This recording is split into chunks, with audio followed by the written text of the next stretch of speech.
Everyone, welcome back to my channel. आज के video में हम बात करेंगे स्कैटर डायग्राम की और different types of correlation in scatter diagram. Scatter diagram correlation का एक टाइप है। कोरिलेशन के बारे में मैंने अपने प्रीवियस वीडियोस में बताया है, आप चैनल पे जाके कोरिलेशन के बारे में जान सकते हैं। तो यहाँ हम बात करते हैं स्कैटर डायग्राम की। A scatter diagram is a graphical method used to study the relationship between two variables by plotting data points on a graph. Scatter diagram एक graphical method है जहाँ पे हम दो variables के relationship की बात करते हैं एक graph पे उन points को और data को plot करके.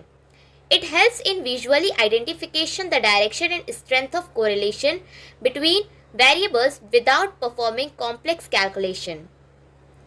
स्कैटर डायग्राम में कोई कॉम्प्लेक्स कैलकुलेशन नहीं होता, बल्कि हम इसे ग्राफ के थ्रू विजुअल रिप्रेजेंटेशन जो होता है हमारे पॉइंट्स का, उसमें हम डायरेक्शन और स्ट्रेंथ ऑफ कोरिलेशन को देख के बता सकते हैं कि हमारा कोरिलेशन स्ट्रॉन्ग है या वीक है। Each point on the graph represents a pair of values, making it easy to observe patterns such as positive, negative और no correlation. यहाँ पे जो भी ग्राफ पे रिप्रेजेंट होता है उसके थ्रू हम इजी आइडेंटिफाई कर सकते हैं कि हमारा कोरिलेशन पॉजिटिव है, नेगेटिव है या नो कोरिलेशन है। Does not require complex calculation, making it simple and easy to use. यहाँ पे हमें कॉम्प्लेक्स कैलकुलेशन की नीड नहीं होती है, ये बहुत ही ईजी एंड सिंपल है। हेल्प इन डिटेक्टिंग आउटलाइनर्स और unusual data points in the data set, act as foundation for further analysis using methods like correlation and regression. ये एक फाउंडेशन है कोरिलेशन और रिग्रेशन को समझने में। बात करते हैं types of correlation in scatter diagram. A scatter diagram shows different types of correlation based on how the data points are distributed on the graph. By observing the pattern of points, we can identify the direction and strength of relationship between variables. अगर हम इसे simple language में समझे तो scatter diagram में हम x access पर एक वेरिएबल और वाई एक्सेस पर दूसरा वेरिएबल शो करते हैं। इन दोनों वेरिएबल्स के वैल्यूज़ को पॉइंट्स के फॉर्म में प्लॉट किया जाता है। अब इन पॉइंट्स के डायरेक्शन और अरेंजमेंट को देखकर हम कोरिलेशन के टाइप को आइडेंटिफाई करते हैं। तो जो टाइप्स हैं, फर्स्ट टाइप है positive correlation. The points cluster around an upward sloping line showing a direct relationship between variables. जो points होते हैं वो upward sloping होते हैं लाइन के, तो वहाँ पे हमें direct relationship variables के बीच में देखने को मिलता है। As one variable increases, the other generally increases. अगर एक variable increase होगा तो other variable भी increase होगा। The points are close to the line but not perfectly aligned, indicating a strong or moderate relationship.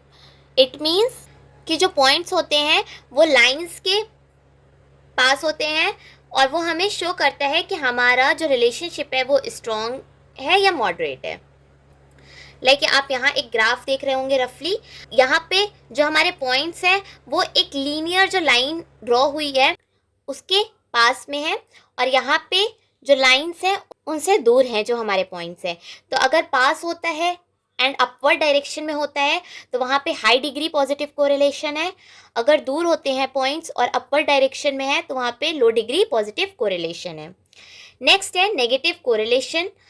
The points cluster around the downward sloping line, indicating N inverse relationship between variables. जो points होते हैं वो clustered होते हैं और downward sloping line में होते हैं और इंडिकेट करते हैं जो वेरिएबल्स है उनके बीच इनवर्स रिलेशनशिप है। As one variable increases the other gradually decreases. अगर एक वेरिएबल इंक्रीज हो रहा है तो दूसरा वेरिएबल है वो हमारा डिक्रीज होगा। The spread of point shows the strength of the negative correlation. अगर जो स्प्रेड है पॉइंट्स का वो हमें शो करता है कि जो हमारा स्ट्रेंथ है नेगेटिव रिलेशनशिप है। सेम एज पॉजिटिव कोरिलेशन, अगर यहाँ पे जो हमारा लीनियर लाइन है वो डाउनवर्ड स्लोपिंग लाइन है एंड जो पॉइंट्स है वो लाइन के पास में है तो वहाँ पे high degree negative correlation show होगा। एंड अगर जो पॉइंट्स हैं वो डाउनवर्ड स्लोपिंग लाइन पे हैं एंड पॉइंट्स एंड लाइन से दूर हैं तो वहाँ पे लो डिग्री नेगेटिव कोरिलेशन होगा। नेक्स्ट है no correlation, the points are scattered randomly without forming any specific pattern और डायरेक्शन। जो स्कैटर्ड पॉइंट्स हैं वो रैंडमली बस हमारे ग्राफ में शो हुए हैं, वहाँ पे कोई भी पैटर्न या डायरेक्शन शो नहीं है, तो वो हमारा नो कोरिलेशन शो करता है। There is no relationship between the variables, यहाँ पे जो वेरिएबल्स हैं उनके बीच कोई रिलेशनशिप नहीं होता है। The value of correlation is close to zero, और वहाँ पे जो वैल्यू होता है कोरिलेशन का वो जीरो के पास होता है और जीरो भी हो सकता है। इस केस में जो हमारा ग्राफ होता है उसमें जो पॉइंट्स होता है वो कुछ ऐसा शो हो सकता है या फिर ऐसा भी। तो यहाँ पे बेसिकली अनइवन पैटर्न होता है जिसकी वजह से हम इसे नो कोरिलेशन कहते हैं। फोर्थ है perfect positive correlation, all data points lie exactly on a straight line with an upward slope showing a perfect relationship between variables. यहाँ पे जितने भी पॉइंट्स होते हैं वो एक स्ट्रेट लाइन में अपवर्ड स्लोप पे शो होते हैं, बट यहाँ पे एक डायरेक्शन होता है, कोई भी लाइन के पास या लाइन से दूर नहीं होता है। यहाँ पे जो भी प्लॉटेड पॉइंट्स हैं वो एक लीनियर लाइन खुद ही फॉर्म करते हैं। As one variable increases the other also increases as in a perfectly consistent manner. अगर एक वेरिएबल इंक्रीज होता है तो दूसरा भी इंक्रीज होगा, बट उनके बीच में कोई अनइवन डिस्ट्रीब्यूशन आपको देखने को नहीं मिलेगा, एक परफेक्टली कंसिस्टेंट मैनर में वो डिस्ट्रीब्यूटेड होते हैं। The correlation coefficient is +1 indicating maximum positive correlation. यहाँ पे जो कोफिशिएंट ऑफ कोरिलेशन होगा वो +1 होगा और वो इंडिकेट करता है मैक्सिमम पॉजिटिव कोरिलेशन को। फिफ्थ है perfect negative correlation, here all points lie exactly on a straight line with a downward slope indicating a perfect inverse relationship।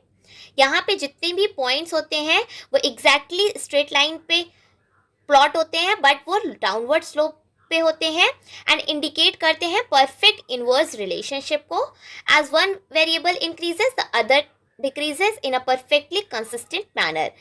यहाँ पे भी सेम जैसा परफेक्ट पॉजिटिव कोरिलेशन में है सेम वैसा ही परफेक्ट नेगेटिव कोरिलेशन में है कि अगर वन वेरिएबल इंक्रीज होता है तो अदर डिक्रीज होगा, बट जो परफेक्ट कंसिस्टेंट मैनर है वो शो होता है, कोई भी अनइवन डिस्ट्रीब्यूशन या स्कैटर फॉर्म में नहीं होता है।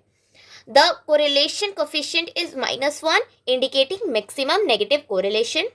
यहाँ पे जो कोरिलेशन होता है वो -1 होता है और वो मैक्सिमम नेगेटिव कोरिलेशन को शो होता है। अब स्कैटर डायग्राम का हम एक क्वेश्चन देखते हैं। Draw a scatter diagram of given table.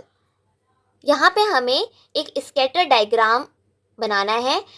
आपको क्वेश्चन पेपर में ऐसे कुछ वैल्यूज़ गिवन होते हैं, मे बी आपको X and Y axes show हुआ हो कि हमें कौन सी वैल्यूज़ एक्स एक्सेस पे रखनी है कौन सी वाई एक्सेस पे, तो आप इजीली प्लॉट कर सकते हैं। बट इन केस अगर आपको X axes and Y axes नहीं गिवन है तो हमें उन वैल्यूज़ को पहले आइडेंटिफाई करना होगा कि हमारी कौन सी वैल्यूज़ एक्स एक्सेस पे लाई करेंगी एंड कौन सी वैल्यूज़ वाई एक्सेस पे लाई करेंगी।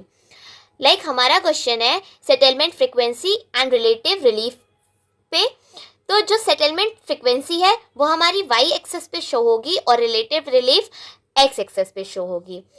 अब हम इसे आइडेंटिफाई कैसे करेंगे कि रिलेटिव रिलीफ हमारी एक्स एक्सेस पे होगी और सेटलमेंट फ्रिक्वेंसी वाई एक्सेस पे होगी, क्योंकि रिलेटिव रिलीफ जो है हमारी इंडिपेंडेंट वेरिएबल्स को शो करता है एंड सेटलमेंट फ्रिक्वेंसी डिपेंडेंटेबल वेरिएबल्स को शो करता है। यहाँ पे जो सेटलमेंट फ्रिक्वेंसी है वो रिलेटिव रिलीफ पे डिपेंड है। इट मीन्स कि जो हमारा रिलेटिव रिलीफ है वो एक्स एक्सेस पे होगा and settlement frequency Y axes पे होगा। तो ईजिली आप ऐसे आइडेंटिफाई कर सकते हो कि जो हमारा इंडिपेंडेंट वेरिएबल है वो हमारा एक्स एक्सेस पे होगा और जो डिपेंडेंट वेरिएबल है वो हमारा वाई एक्सेस पे होगा। तो ये हमारे पास कुछ वैल्यूज़ हैं, हम इसके अकॉर्डिंग एक ग्राफ ड्रॉ करेंगे जिसमें हम इन पॉइंट्स को शो करेंगे एंड वो हमारा एक स्कैटर डायग्राम बन के रेडी होगा। तो मैंने यहाँ पे पहले से ही स्कैटर डायग्राम बना के रखा था, मैं आपको उसे शो करती हूँ एंड उसे समझाती हूँ कि वो कैसे बना है। जैसा कि आप यहाँ पे देख रहे हैं, मैंने पहले से ही उसी सेम क्वेश्चन पे ये स्कैटर डायग्राम का ग्राफ ड्रॉ करके रखा है। यहाँ पे हम सबसे पहले स्केल लेंगे। आप अपने सुटेबिलिटी के अकॉर्डिंग, पेज के अकॉर्डिंग कोई भी स्केल ले सकते हैं। मैंने यहाँ पे स्केल एक्स एक्सेस पे 1 सेंटीमीटर लिया है एंड वाई एक्सेस पे भी 1 सेंटीमीटर लिया है। एक्स एक्सेस पे 1 सेंटीमीटर हमारा 10 मीटर रिलेटिव रिलीफ को शो कर रहा है एंड वाई एक्सेस पे 2 सेटलमेंट फ्रिक्वेंसी को शो कर रहा है। सबसे पहले आप यहाँ पे X axes and Y axes की एक लाइन ड्रॉ करेंगे। देन जो भी हमारी वैल्यूज है क्वेश्चन में गिवन, लाइक एक्स एक्सेस पे था 30 एंड वाई एक्सेस पे था 16, तो हमने 30 एंड 16 पे एक पॉइंट रखेंगे। ये हमारा एक्स एक्सेस को शो कर रहा है, ये वाई एक्सेस को, तो हमने यहाँ पे एक छोटा सा पॉइंट रखा। देन सेकेंड है 18, वाई एक्सेस पे 18 एंड एक्स एक्सेस पे 50, तो हमने यहाँ पे सेकेंड पॉइंट रखा। ऐसे ही हम जितने भी पॉइंट्स गिवन रहेंगे उन सब को हम यहाँ पे प्लॉट कर लेंगे। आफ्टर दैट आप इसको एक लीनियर लाइन में भी शो कर सकते हैं कि हमारा जो पॉइंट्स है वो लाइन से कितना दूर है और कितना उस लाइन के पास है। मैं यहाँ पे लाइन ड्रॉ करके दिखा देती हूँ कि कैसे हम लाइन ड्रॉ करेंगे।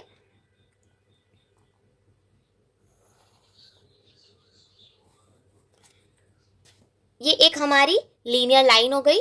अब आप देख सकते हैं यहाँ पे कि हमारे जो पॉइंट्स है वो इस लाइन से कितनी दूरी पे है। इट मीन्स कि यहाँ पे अगर नेगेटिव कोरिलेशन शो हो रहा है क्योंकि ये डाउनवर्ड स्लोपिंग लाइन है एंड पॉइंट्स जो है उस लाइन से बहुत दूर है,